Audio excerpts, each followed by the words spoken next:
Isang mapagpalang araw po sa inyong lahat. So welcome po sa meeting ng mga catechetical directors, coordinators, and ministers.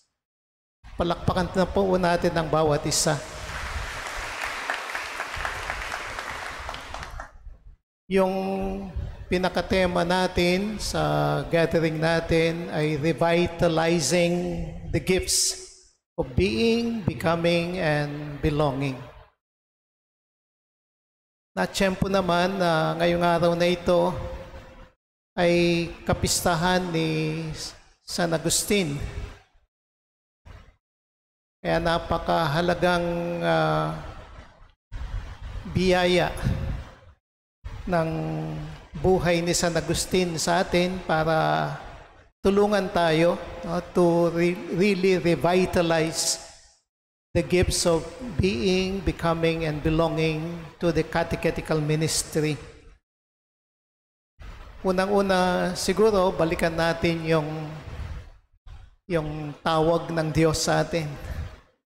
We all have been called. Tinawag tayong lahat ng Diyos. At alam natin na si Saint Augustine, even as a young boy, pag niyaya siya ng nanay niya para magsimba, para pumunta sa simbahan o para magpabinyag, palagi niyang sinasabi, yes, but not now. Yes, but not now. Siguro balikan din natin yung many occasions in our lives, pati na po yung mga catechetical directors. Minsan yung just the fact that you are being assigned as a catechetical director for the whole diocese is overwhelming.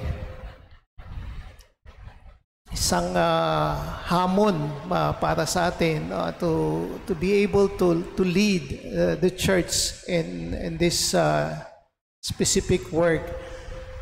It's a demanding work. So siguro balikan din po natin yung mga occasions when we said, yes, Lord, but not now. Yes, Lord, but not now. Madaming occasions siguro yon. Yung hingin natin yung biyaya na mabalikan ito, itong mga occasions na ito. Kasi pati yun ay biyaya din ng Diyos. Nung hindi tayo tumugon, nung mga panahon na palagi nating dinidelay yung tawag ng Diyos sa atin. At yung karanasan ni Saint Augustine, alam natin na yung banal na kasulatan ay isang daan sa kanya para maranasan niya yung conversion, yung pagbabalik loob. At hingin natin yung biyaya din ng Diyos to recall yung mga salita ng Diyos that struck us to the core, that led us to our own conversions. Alam natin yung karanasan ni Saint Augustine. He had a nervous breakdown. He had a breakdown. And then he heard this small voice. Sabi sa kanya, take and read, take and read. Till he saw a Bible, and then he opened it, and then nabuksan dun sa letter of Paul to the Romans. Now is the time for you to wake up. panahon na para magising. No? Panahon na para magising. So, isang instrumento para sa ganon to really revitalize yung gifts ay yung salita ng Diyos.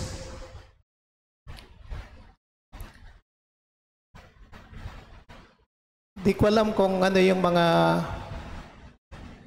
salita ng Diyos that awaken us, that gave us life, that gave us inspirations, enthusiasm to get really involved in the catechetical ministry or in the work of the church.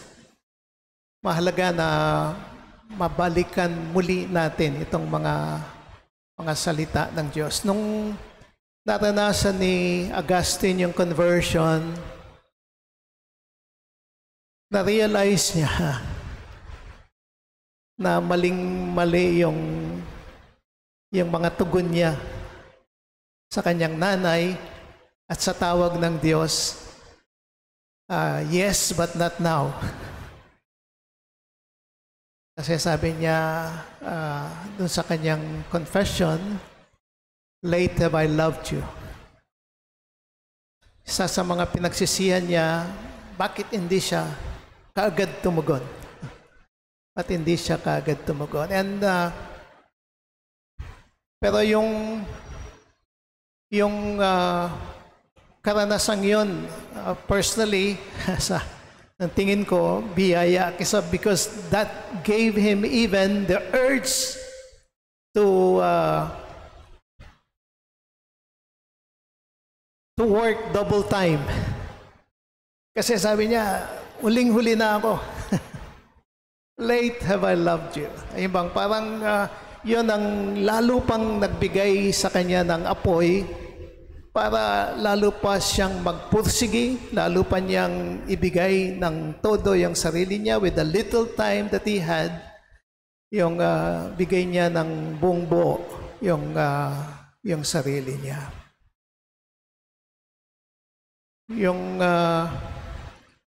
isa po sa mga unang mga salita ng Diyos na narinig ni Saint Augustine ay yung homily ni Saint Ambrose.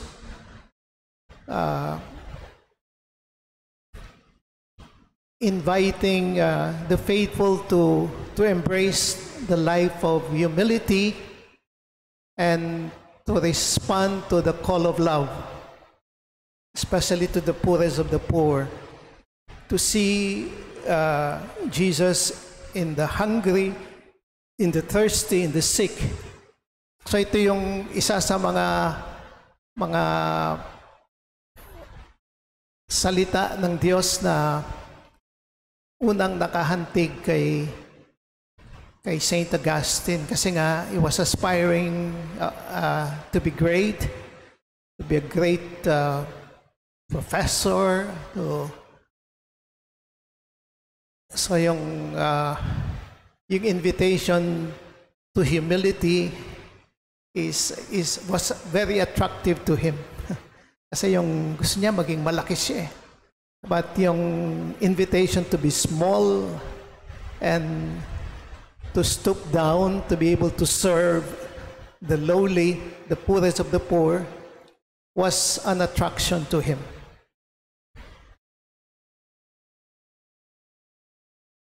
Yung isa sa mga sinabi ni Saint Augustine in discovering the neighbor as a brother, sabi niya, once you discover a neighbor as your brother, you begin to see in him half of your soul. Kalahati daw ng kaluluwa mo, nakikita mo dun sa kapatid mo. Kaya when you start to love him, it's really an experience of being complete. Kasi yung nakita mo yung kalahati ng kaluluwa mo sa Kanya, and so yung nabuo yung pagkatao. Ngayong panahong ito, the church is inviting us to become a synodal church, really to start recognizing that we are not alone in this journey, that we have to walk together as a church. At sinasabi po sa atin yung mahalaga na maintindihan natin yung invitation sa atin is to be able to embrace a we spirituality. We. Yung opposite daw ng I is not you, kundi we. So yung paanyaya sa atin ngayon ay maintindihan natin that we are not just doing the catechetical ministry all by ourselves, individually, but we are doing it together, and that we really have to really walk together, yung maglakbay talaga tayo ng sama-sama. Yung na maintindihan natin na kapag ginagawa natin ito mismong ministry natin, yung catechetical ministry, once we do it together with our brothers and sisters, we experience also being complete. Yung nagiging kompleto din yung isa't isa. Kaya nga gusto kong mas sanang bigyan natin yung pansin natin dun sa revitalizing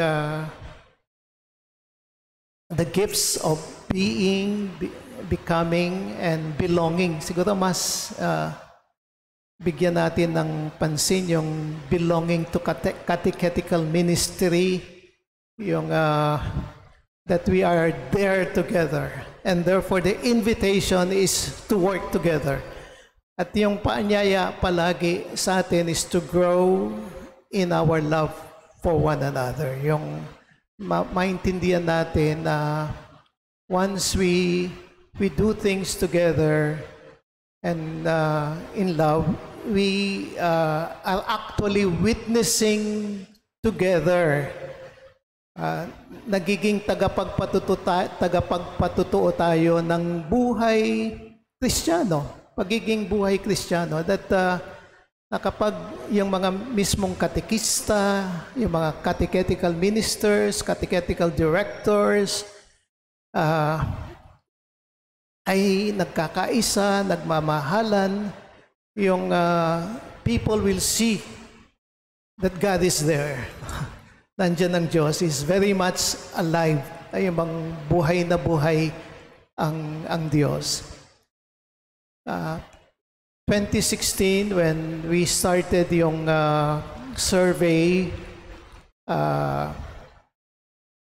and research na ginawa ng UST, nung pinalabas nila yung result ng survey, isa sa mga palaging sinasabi ni Father Ernie, wow, ito yung yung makita mo, sabi ganyan, among our catechetical ministers in dioceses, makita mo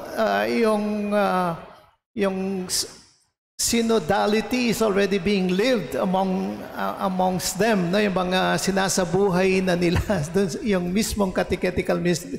You see that really they are walking together as ministers. Siguro ito yung isa sa mga bigyan natin ng pansin, hindi lamang sa kanya-kanyang diocese, kundi really sa buong Pilipinas, so that together we will witness to the truth that Christ is alive among us. Buhay na buhay si Jesus, kasi yung kanyang utos na love one another as I have loved you, and is very much alive among us. At sabi sa atin, when 2 or 3 are gathered in love, in my name, there I am in the midst of them. Kapag buhay si Jesus sa atin, we have him, yung the first catechist among us, si Jesus mismo, yung pinakaunang katekista, the catechist par excellence, yung bang buhay na buhay among us, and that with him we can be more effective in our catechetical ministry. Mabuhay po ang mga katekista ng buong Pilipinas, lalo pat sana tayong mabuhay pagkatapos nitong gathering natin sa ngayong mga araw na ito. God bless these days, and may you experience Him alive among you by the love that you will show one another during these days. God bless you po.